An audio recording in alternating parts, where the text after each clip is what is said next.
بسم اللہ الرحمن الرحیم. السلام علیکم بچوں. یہ ہم پڑھ رہے تھے اور آنا گھر میں سلام ٹیچر. یہاں ہم نے اب یہ 69 پیج سے پڑھنا ہے, 69 صفحہ نمبر 69. شروع کرتے ہیں. ماموں کا برتھ ڈے ہے آج. اب یہ آپ نا اپنی آوازوں کو میوٹ کر لیں. چلیں شاباش.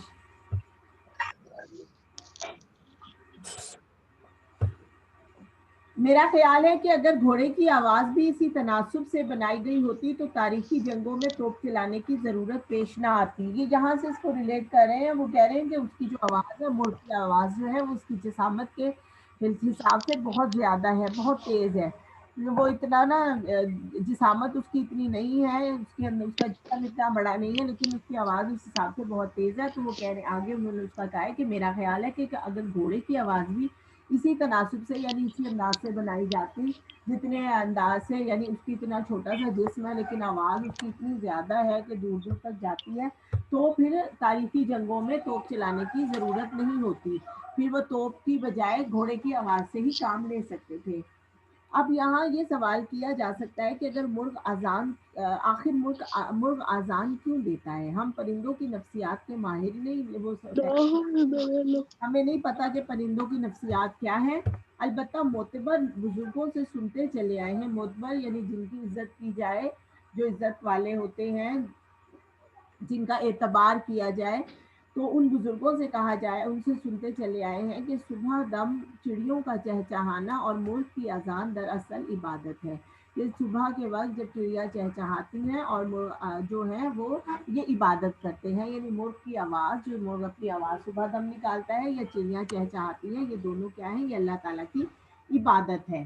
لہٰذا جب مرزا عبد الودود بیگ نے ہم سے پوچھا, یہ مرزا عبد الودود بیگ نا, ان کے جو انہوں نے جو کہانیاں لکھی ہیں, مزاحیہ جو لکھے ہیں, کالمز لکھے, تو ان میں یہ مرزا عبد الودود جو ہے بیگ صاحب, یہ ایک فرضی ان کا کردار ہے, یعنی یہ خود ہی ایک کردار انہوں نے تخلیق کیا ہوا ہے, ایک شخص کا نام ہے, یہ کوئی اصل میں نہیں ہے. تو ان سے جب ہم نے پوچھا کہ مرغ اذان کیوں دیتا ہے, تو نے ہم سے پوچھا کہ مرغ اذان کیوں دیتا ہے, تو ہم نے سیدھے سبھاؤ یہی جواب دیا کہ اپنے رب کی حمد و ثنا کرتا ہے. کہ یعنی ہم نے سیدھے سادے انداز سے, ہم نے بالکل جو ہے عام انداز سے, جو ایک بات عام طور پہ کہی جاتی ہے اسی کے مطابق ہم نے جواب دے دیا کہ وہ اپنے رب کی حمد و ثنا کرتا ہے, یعنی اپنے رب کی عبادت کرتا ہے. کہنے لگے صاحب اگر یہ جانور واقعی اتنا عبادت گزار ہے تو لوگ اسے اتنے شوق سے کیوں کھاتے ہیں؟ تو انہوں نے کہا کہ بھئی اگر یہ اتنا عبادت گزار ہے تو پھر تو لوگوں کو اس کو نہیں کھانا چاہیے, لیکن لوگ جو ہیں اسے بہت زیادہ شوق سے کھاتے ہیں. ایک دن موسلادھار بارش ہو رہی تھی. تھکا ماندہ بارش میں شرابور گھر پہنچا تو دیکھا کہ 3 مرغے میرے پلنگ پر ہیں. موسلادھار بارش ہو رہی تھی, بہت تیز بارش ہو رہی تھی, اور تھکا ماندہ, تھکا ہوا, یعنی وہاں دفتر سے یا جہاں سے بھی وہ تھکے ہوئے, جب میں بارش میں شرابور یعنی بھیگا ہوا, مکمل طور پہ بارش میں بھیگا ہوا گھر پہنچا تو میں نے دیکھا کہ 3 مرغے جو ہیں وہ میرے پلنگ پر ہیں. سفید چادر پر جا بجا پنجوں کے تازہ نشان تھے. تازہ نشان یعنی اسی وقت وہ اس پر آ کے بیٹھے تھے, تو لازم ہے وہ چلتے پھرتے رہے ہوں گے, تو اس کے فوراً جا بجا یعنی مختلف جگہوں پہ چادر کے اوپر جو ہے ان کے پنجوں کے نشان موجود تھے. البتہ میری قبل از وقت واپسی کے سبب جہاں جہاں جگہ خالی رہ گئی, قبل از وقت یعنی وہ اس وقت سے پہلے آ گئے تھے, تو وہ کہہ رہے ہیں کہ جہاں جہاں جگہ خالی رہ گئی تھی وہاں سفید دھبے نہایت بدنما معلوم ہو رہے تھے. یعنی باقی جگہوں پہ پوری جو چادر تھی اس پہ ان کے پنجوں کے نشان تھے, اور بالکل تھوڑی سی جگہ ایسی رہ گئی تھی بیچ میں جہاں سفید جو چادر محسوس ہو رہا تھا کہ یہ سفید چادر ہے, تو وہاں جو تھے وہ بہت بدنما یعنی بہت برے محسوس ہو رہے تھے. وہ ان کا جو ایک کلر, جو ایک خوبصورتی تھی,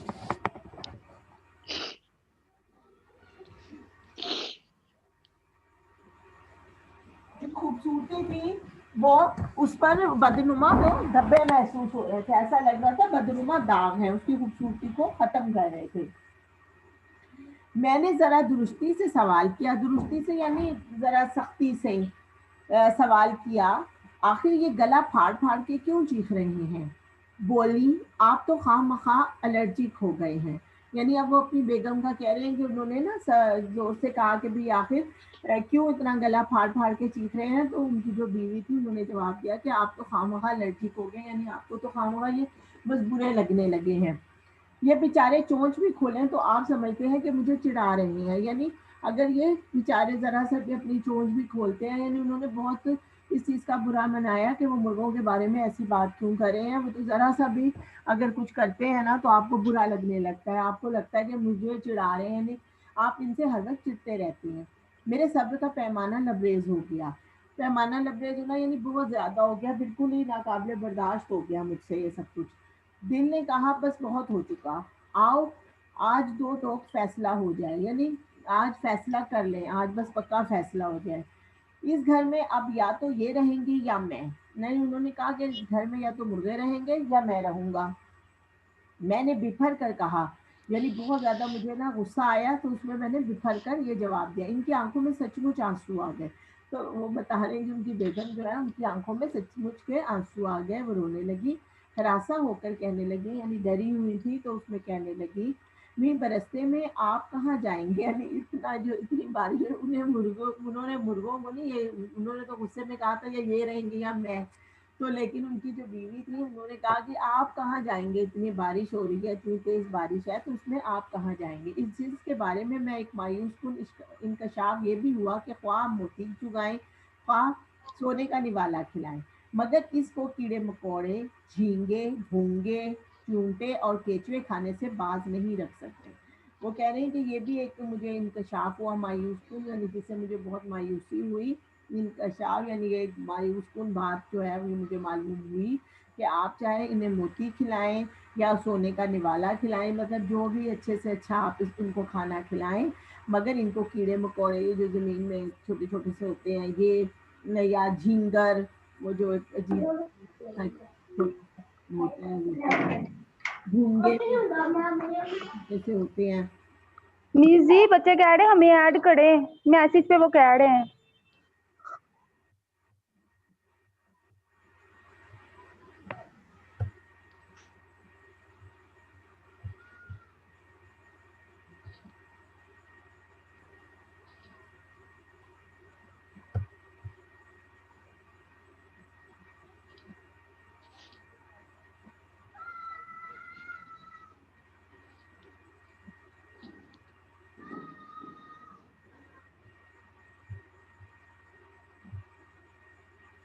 وہ کہہ رہے ہیں کہ ان کو نا یہ تمام چیزیں جو ہیں, یہ چونٹے, کیچوے, جو ایک بہت نرم مٹی میں ایک رہتا ہے سانپ کی طرح سے, تھوڑے سے ذرا لمبے پتلے سے ہوتے ہیں, تو یہ بارشوں میں عام طور پہ نکلتے ہیں. تو وہ کہہ رہے ہیں کہ یہ تمام چیزیں جو ہیں آپ ان کو کھانے سے باز نہیں رکھ سکتے, لیکن یہ اس کے باوجود جتنا مرضی آپ کریں گے, یہ تمام گندی جو چیزیں ہیں, اس قسم کی گند بلا ہے, وہ ضرور کھائیں گے. اور میں یہ باور کرنے کے لیے تیار نہیں ہوں, یعنی یہ ماننے کے لیے تیار نہیں ہوں کہ اس کا اثر و نفوذ انڈے میں نہ ہو. یعنی جو وہ کھاتے ہیں تو لازمی بات ہے انڈا اسی سے بنتا ہے, ان کے اندر مرغیوں میں. مس میں نا ذریع ہو رہی ہوں, میرے ٹینس لگا لوں, میرے نیٹ کا بہت ایشو ہو رہا ہے. تحریم کامران,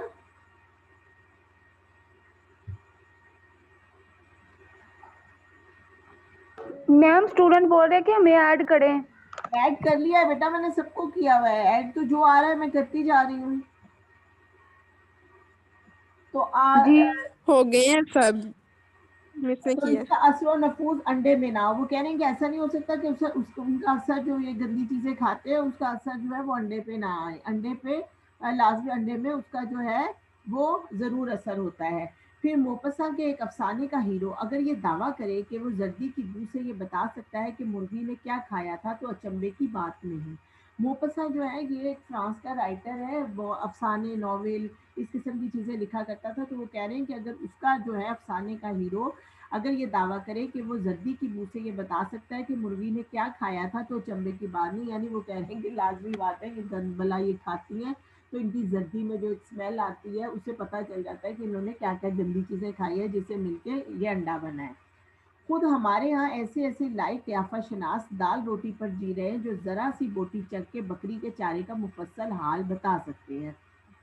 کہ ایسے قیافہ شناس ہے ایسے قیاس کرنے والے ہیں ایسے زبردست. قیافہ تو ویسے تو شکل کو جو جانتے ہیں، جو شکل دیکھ کر اور اندازہ لگا لیتے ہیں کہ کیا ہے اس کے دل میں اور کیا کردار ہے وہ سارا. لیکن یہاں ہے کہ ایسے ایسے لائق جو ہے عقل مند لوگ ہیں جو تھوڑا سا جو ہے قیاس سے اپنے اس بات کا مفصل یعنی مکمل طور پر بتا سکتے ہیں کہ بکری جو ہے اس کی بوٹی سے چک کے بتا سکتے، ایک بوٹی چک کر بتا سکتے ہیں کہ اس نے چارہ کیا کھایا تھا، یعنی اس نے کھایا کیا تھا، اس سے انہیں پتہ چل جاتا ہے. آپ نے سنا ہوگا کہ کھلی اور بھوسا کی آپ نے سنا ہوگا کہ کھلی اور بھوسے کی خاصیت اور چوپایوں کی خصلت کے پیش نظر بعض نفاست پسند والیان ریاست اس بات کا بڑا خیال رکھتے تھے کہ جن بھینسوں کے دودھ کی بالائی ان کے دسترخوان پر آئے ان کو صبح و شام بادام اور پستے کھلائے جائیں. سنا ہو کھلی جو ہے یہ بھی آپ کو پتہ ہے ایک طرح کا نا چارہ، ایک چیز ہوتی ہے جو یہ بھینسیں وغیرہ کھاتی ہیں. چوپایوں کی خصلت یعنی جو چار پایوں، چار جن کی ٹانگیں ہوتی ہیں وہ ان جانوروں کی جو خصلت ہوتی ہے، جو ان کا طور طریقہ ہوتا ہے، جو ان کی عادت ہوتی ہے. بعض نفاست پسند والیان ریاست ایسے جو والی ریاست کے والی تھے، ریاست کے ہیڈ تھے، جو بڑے نفاست پسند تھے، بڑے نفیس لوگ تھے، وہ اس بات کا خیال رکھتے تھے کہ جن بھینسوں کے دودھ کی بالائی ان کے دسترخوان پر آئے، یعنی ملائی جسے ہم بولتے ہیں افرام میں، وہ جب ان کے دسترخوان پر آئے تو ان کو صبح و شام بادام اور پستے کھلائے جائیں تاکہ اس کا اصل ذائقہ اور مہک بدل جائے. تاکہ جو بالائی تھی نا، وہ جو فضول چیزیں کھاتی ہیں، گند بلا کھاتی ہیں، تو یا کھلی اور بھوسے کی جو ان کے اندر آ جاتی ہے، ان کے دودھ میں یا بالائی میں جو اسمیل آتی ہے وہ ان چیزوں کے ہوتے ہیں، تو اگر ان کو بادام اور پستے کھلائے جائیں گے تو ان کی جو اسمیل ہے، بالائی کی اسمیل یا دودھ کی اسمیل جو ہے وہ اس میں بادام اور پستے جو ہیں وہ ہو جائیں گے.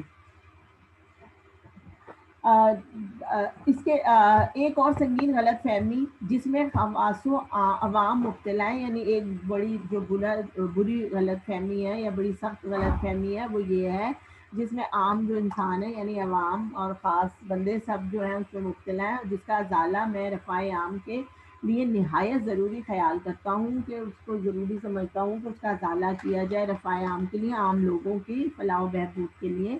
یہ ہے کہ مرغیاں دڑبے اور ٹاپے میں رہتی ہیں. وہ کہہ رہے ہیں کہ عام طور پہ لوگ سمجھتے ہیں کہ مرغیاں جو ہیں وہ دڑبوں میں رہتی ہیں، یعنی ایک جگہ جو آپ ان کی بنا دیتے ہیں، ان کا گھر سا بنا دیتے ہیں، وہ وہاں رہتی ہیں. میرے 1.5 سال کے مختصر مگر بھرپور تجربے کا نچوڑ یہ ہے، وہ کہہ رہے ہیں کہ میرے 1.5 سال جو میں نے مرغیاں پالی ہیں ان کا جو بہت ایک مختصر سا عرصہ ہے مگر اس کا جو ہے بھرپور تجربے کا نچوڑ یعنی مکمل جو میں نے تجربہ اس سے حاصل کیا ہے، اس کی جو خلاصہ یہ ہے اس تجربے کا کہ مرغیاں دڑبے کے سوا ہر جگہ نظر آتی ہیں اور جہاں نظر نہ آئے وہاں اپنے ورود و نزول کا ناقابل تردید ثبوت چھوڑ جاتی ہیں. یہ مرغیاں جو ہوتی ہیں وہ دڑبے میں ہی نظر آتی، ویسے تو سمجھا جاتا ہے کہ وہ دڑبے میں رہتی ہیں لیکن وہ دڑبے میں ہی نظر نہیں آتی، اور وہ جہاں نظر نہ آئے وہاں اپنے ورود و نزول یعنی ورود آنا، نازل ہونا، یہ دونوں چیزوں کا ایک سا مطلب ہے کہ وہ اپنے جو ہے وہ آنے کا ناقابل تردید یعنی جس کی تردید نہ کی جا سکے وہ نشان چھوڑ دیتی ہیں، ایسا جسے جھٹلایا نہ جا سکے ایسا نشان چھوڑ جاتی ہیں، ثبوت چھوڑ جاتی ہیں. ان آنکھوں نے بارہا غسل خانے سے انڈے، یعنی وہ اپنے آپ کو کہہ رہے ہیں کہ انہوں نے بہت دفعہ غسل خانے سے انڈے، کتابوں کی الماری سے جیتے جاگتے چوزے نکلتے دیکھے ہیں، کہ ان کی جو کتابوں کی الماری تھی اس میں سے چوزے نکل رہے تھے اور غسل خانے وہ بیچارے گئے غسل خانے میں تو وہاں انڈے پڑے ہوئے تھے. لحاف سے کڑک مرغی وہ ہوتی ہے جو انڈے نہیں دیتی اور اب وہ انڈوں پہ بیٹھنے کے لیے تیار ہوتی ہے، تو وہ کہہ رہے ہیں کہ بہت سے لحاف سے یعنی جو لحاف ہوتا ہے رضائی ہے اس سے انہوں نے کڑک مرغی اور دڑبے سے شیو کی پیالی برآمد ہونا روزمرہ کا معمول ہو گیا کہ روزمرہ انہیں اس قسم کی چیزیں دیکھنے کو ملتی ہیں. اور یوں بھی ہوا کہ ٹیلی فون کی گھنٹی بجی اور میں نے لپک کر ریسیور اٹھایا مگر میرے ہیلو کہنے سے پیشتر ہی ملک نے میری ٹانگوں کے درمیان کھڑے ہو کر آذان دی اور جن صاحب نے ازرائے تلطف مجھے یاد فرمایا تھا انہوں نے سوری رانگ نمبر کہہ کر جھٹ فون بند کر دیا. انہوں نے کہا ایسا بھی میرے ساتھ بہت دفعہ ہوا ہے کہ جیسے ہی فون کی گھنٹی بجی میں نے ریسیور اٹھایا مگر میں نے ابھی ہیلو بھی نہیں کہا تھا کہ مرغ نے جو ہے وہ درمیانی ٹانگوں کے درمیان میں کھڑے ہو کر اذان دی، یعنی وہ بانگ دی، وہ آواز نکالی اپنی. اور انہوں نے جو صاحب تھے جنہوں نے مجھے فون محبت کے طور پہ، لطف کے طور پہ، کرم کے طور پہ مجھے فون کیا تھا، یاد کیا تھا، انہوں نے سمجھا کہ یہ تو کسی پتہ نہیں میں نے کہاں ملا دیا، اور انہوں نے سوری رانگ نمبر کہہ کے فون جو ہے وہ بند کر دیا. قصہ مختصر، چند ہی مہینوں میں اس طائر لاہوتی نے گھر کا وہ نقشہ کر دیا کہ اسے دیکھ کر وہی شعر پڑھنے کو جی چاہتا تھا جو قدرے مختلف حالات میں حسنہ پری نے حاتم طائی کو سنایا تھا. وہ کہہ رہے ہیں کہ انہوں نے تھوڑے ہی عرصے میں طائر لاہوتی، حضرت علامہ اقبال کا ایک شعر ہے نا، طائر لاہوتی اس رزق سے موت اچھی جس رزق سے آتی ہو پرواز میں کوتاہی. تو یہاں طائر لاہوتی انہوں نے برق کو کہا ہے. لاہوت جو ہے وہ بلند و بالا مقام ہے. تو وہ کہہ رہے ہیں کہ یہ جو پرندہ ہے جو عالم بالا کا پرندہ ہے، جو اس دنیا کا پرندہ نہیں ہے، عالم بالا کا پرندہ ہے، اس نے ہمارے گھر کا وہ حال کر دیا کہ وہی شعر پڑھنے کو جی چاہتا تھا جو آرائش محفل کا ایک نا داستان ہے، مشہور داستان ہے آرائش محفل. تو وہ کہہ رہے ہیں کہ اس کا ایک کردار ہے حسنہ پری. تو حسنہ پری نے ذرا مختلف سے حالات میں یہی جو شعر جو تھا وہ حاتم طائی کو سنایا تھا. تو وہی شعر مجھے کہنے کا دل چاہتا ہے. یہ گھر جو کہ میرا ہے تیرا نہیں، پر اب یہ گھر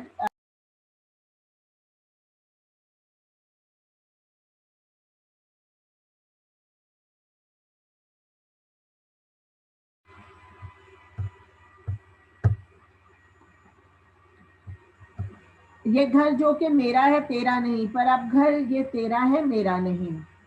اب گھر اچھا خاصا پولٹری فارم یعنی مرغی خانہ معلوم ہوتا تھا. فرق صرف اتنا تھا کہ پولٹری فارم میں عام طور سے اتنے آدمیوں کے رہنے کی اجازت نہیں ہوتی. اور کہہ رہے ہیں کہ میرا گھر جو ہے وہ مرغی خانہ زیادہ معلوم ہوتا تھا، لیکن یہ اس میں سے فرق یہ ہے کہ عام طور پر اتنے زیادہ جو ہیں لوگ وہ پولٹری فارم میں آپ کو نظر نہیں آتے. وہاں آپ کو یہ پرندے اور یہ تمام چیزیں نظر آتی ہیں، لیکن ہمارے گھر میں آدمی زیادہ مطلب کافی سارے، یعنی ان کے گھر کے جو آدمی تھے وہ بھی اس پولٹری فارم میں رہ رہے تھے.